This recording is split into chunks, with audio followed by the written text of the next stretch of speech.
नमस्कार प्रणाम। 2 दिसंबर से नोएडा और ग्रेटर नोएडा के किसान लगातार विरोध प्रदर्शन कर रहे हैं। मांगे पूरी नहीं होने पे किसानों ने दिल्ली कूच का ऐलान किया हुआ है। इसके मद्देनजर पूरे जिले में धारा 163 लागू की गई है। पुलिस प्रशासन ने ऐलान किया है कि जिले में ना तो कोई धरना प्रदर्शन होगा और ना ही कोई महापंचायत। ऐसा करने वाले दर्जनों किसानों को गिरफ्तार कर जेल भेजा गया है। राकेश टिकैत भी इन किसानों के समर्थन में ग्रेटर नोएडा आ रहे थे, जिन्हें टप्पल में ही हिरासत में ले लिया गया था। किसानों का कहना है कि नए भूमि अधिग्रहण कानून के अनुसार 1 जनवरी 2024 के बाद अधिग्रहित भूमि का 4 गुना मुआवजा दिया जाए। गौतम बुद्ध नगर में 10 साल से सर्किल रेट भी नहीं बढ़ाया गया है। नए भूमि अधिग्रहण कानून के लाभ जिले में लागू किए जाए। किसान चाहते हैं कि जमीन अधिग्रहण के बदले 10% विकसित भूखंड दिया जाए और 64.7% की दर से मुआवजा दिया जाए।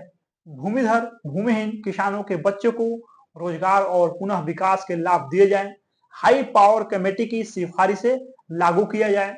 आबादी क्षेत्र की उचित निस्तारण किया जाए। ये सारे निर्णय शासन स्तर पर लिए जाने हैं। शंभू बॉर्डर पर एक बार किसान एकत्रित हो गए हैं। हरियाणा पुलिस भी उन्हें रोकने के लिए पूरी तरह से मुस्तैद है। बॉर्डर पे पुलिस और प्रदर्शनकारी आमने सामने हैं। ऐसे में किसान 2 बैरिकेड तोड़कर आगे भी बढ़ गए थे। पुलिस ने आंसू गैस के गोले छोड़कर किसी तरह से उन्हें रोका है।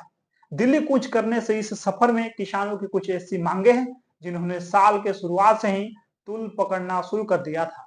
इससे पहले साल 2014 के शुरुआत में किसानों ने अपनी मांगों को लेकर दिल्ली कूच करने का प्रयास भी किया था। उस दौरान उनके पास ट्रैक्टर टाली थी, लेकिन इस बार किसान पैदल ही शंभू बॉर्डर से दिल्ली की ओर कूच कर रहे हैं। पंजाब और हरियाणा की सीमाओं पर डटे किसान कल पैदल दिल्ली की ओर कूच कर गए, जहां उन्हें शंभू बॉर्डर पर रोक दिया गया। अंबाला के शंभू बॉर्डर, जिंद के खनौरी और सोनीपत के सिंधु के पास पुलिस सुरक्षा बढ़ाई गई है। शंभू खनौरी बॉर्डर पे करीब 10,000 किसान जमा हो गए हैं, जिन्हें रोकने के लिए हरियाणा सरकार ने दोनों तरफ अर्धसैनिक बलों की 29 कंपनियां तैनात की है और सीमाओं को सील किया गया है। अंबाला में स्कूलों को बंद करने के आदेश दिए गए हैं। साथ ही 9 दिसंबर तक इंटरनेट सर्विस भी बंद कर दिया गया है। किसानों के दिल्ली मार्च के मद्देनजर पुलिस ने अंबाला दिल्ली सीमा पे सुरक्षा कड़ी करते हुए बैरिकेडिंग कर दी है। आइए जानते हैं कि किसानों की प्रमुख मांगे क्या है, वे आखिर चाहते क्या है। किसानों की मांग है कि एमएसपी गारंटी को कानून बनाया जाए। किसानों का कहना है कि स्वामीनाथन आयोग की रिपोर्ट पे फैसलों की कीमत तय हो। किसान चाहते हैं कि उनका कर्ज माफ होना चाहिए। किसान आंदोलन में मारे गए किसानों के परिवार को मुआवजा मिलना चाहिए।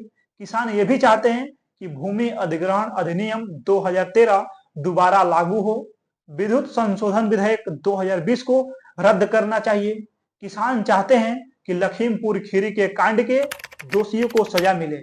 पंजाब हरियाणा सीमा के शंभू बॉर्डर से 101 किसानों के एक जत्थे ने शुक्रवार को दिल्ली के लिए पैदल मार्च शुरू किया, लेकिन उन्हें कुछ मीटर बाद ही बहुस्तरीय अवरोध लगाकर रोक दिया गया। जब कुछ किसान शंभू बॉर्डर पर हरियाणा की ओर से लगाए गए अवरोधकों के पास पहुंच गए तो सुरक्षा कर्मियों ने आंसू गैस का इस्तेमाल किया। पैदल मार्च शुरू करने वाले किसानों के जत्थे को वापस जाने के लिए मजबूर करने को लेकर कई राउंड आंसू गैस के गोले दागे गए।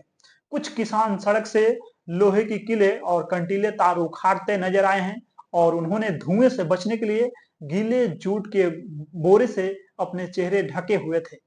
किसानों ने दावा किया है कि हरियाणा के सुरक्षा कर्मियों ने प्रदर्शनकारियों के समूह पे आंसू गैस के गोले दागे, जो शांतिपूर्वक आगे बढ़ना चाहते थे।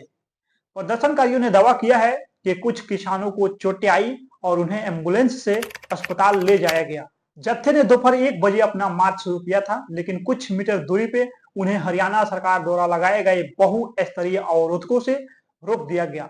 सतनाम वाहेगुरु का जाप करते हुए और किसान यूनियन के झंडे एवं आवश्यक वस्तुएं लेकर मार्च कर रहे जत्थे ने शुरुआती स्तर के अवरोधक आसानी से पार कर लिए, लेकिन बाद में वे आगे नहीं बढ़ सके। कुछ किसानों ने लोहे की जाली व कटीली तारों को हटा दिया और कुछ अन्य ने राष्ट्रीय राजमार्ग 44 से लोहे की किले भी उखाड़ दिया। सुरक्षा के लिए लगाए गए लोहे की ग्रिल वाले अवरोधकों के पीछे खड़े सुरक्षा कर्मियों किसानों से यह कहते देखे गए कि वे आगे न बढ़ें, क्योंकि उनके पास इसकी अनुमति नहीं है। प्रदर्शनकारी में शामिल एक व्यक्ति टीन की छत पे चढ़ गया, जहां सुरक्षा बल तैनात थे। उसे जबरन नीचे उतारा गया। किसानों ने शंभू और खनौरी बॉर्डर पे सिख गुरु तेग बहादुर का शहीद दिवस भी मनाया। इस बीच एसकेएम नेता जगजीत सिंह डल्लेवाल ने खनौरी बॉर्डर पे अपना आमरण अनशन जारी रखा। किसानों ने फसलों के लिए न्यूनतम समर्थन मूल्य की कानूनी गारंटी समेत अपनी विभिन्न मांगों को लेकर इससे पहले 13 फरवरी और 21 फरवरी को राष्ट्रीय राजधानी की ओर मार्च करने का प्रयास किया था, लेकिन उन्हें सुरक्षा बलों ने पंजाब हरियाणा सीमाओं पे शंभू और खनौरी में रोक दिया था।